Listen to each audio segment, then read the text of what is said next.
Hello everyone, good evening. As you all know that in chemistry, we are having a chapter Redox reactions and the rate of chemical reactions. This chapter consists of two modules. The first module is about redox reactions and the second module is about the rate of chemical reactions. Today we will discuss about the law of conservation of mass and how to balance the chemical equations. So let's start our class. Look at these pictures. These pictures are showing various changes happening around us. These include both physical and chemical changes. Don't you remember the difference between these changes? Let's recall about physical and chemical changes.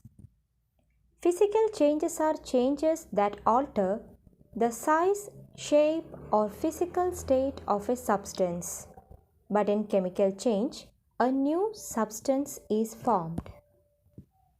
Here is a table showing the mass of reactants and products when hydrogen combines with chlorine to form hydrogen chloride in two situations. Observe the table and find out the total mass of reactants and product in the above experiment. In situation 1, the total mass of reactants and product is equal to 73 gram.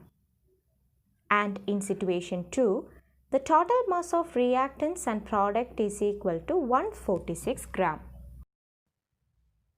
Given another table showing the mass of reactants and the products when hydrogen combines with oxygen to form water in two situations. From this table it is clear that in situation 1, the total mass of reactants and product is equal to 18 gram. And in situation 2, the total mass of reactant and product is equal to 36 gram. Now what do you understand from this? What is the relation between the total mass of the reactants and the total mass of the product? The total mass of reactants is equal to the total mass of the product. Am I right? According to law of conservation of mass, in a chemical reaction, the mass is neither created nor destroyed. Actually, it is conserved. This law was put forward by the scientist Anton Lavoisier. If the total mass of reactant is equal to the total mass of the product, then total number of atoms of each element in the reactant side and the product side will be equal, aren't they? Let's see a chemical reaction. A piece of magnesium ribbon is burnt. What do you observe? The magnesium ribbon burns with a white bright light and it turns into a white powder. Do you know what is the name of that substance? It is magnesium oxide. We can represent this reaction as magnesium plus oxygen gives magnesium oxide. By using simples, we can rewrite as Mg plus O2 gives MgO. Which are the reactants? Magnesium and oxygen. And which is the product? Magnesium oxide. Observe this equation. Is the number of atoms of each element equal on both sides? No, right? Here, the number of oxygen atoms in the reactant side is not equal to the product side. So how will you balance this equation? As the first step, we have to draw a table showing the total number of atoms in the reactant and the product side.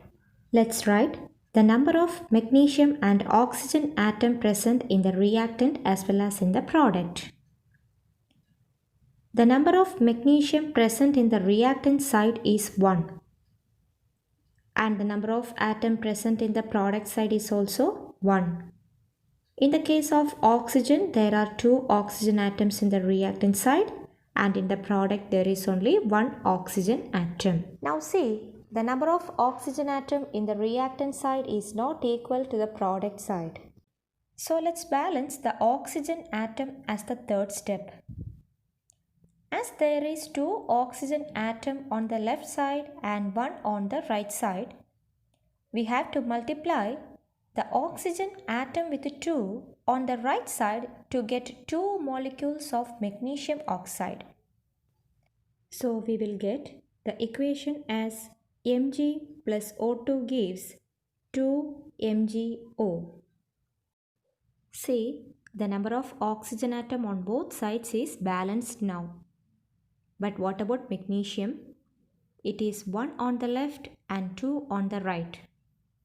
So how many magnesium atoms are needed in the reactant side? Yes, multiply the magnesium on the left side with 2. Now we get 2 Mg plus O2 gives 2 MgO. This is the balanced equation.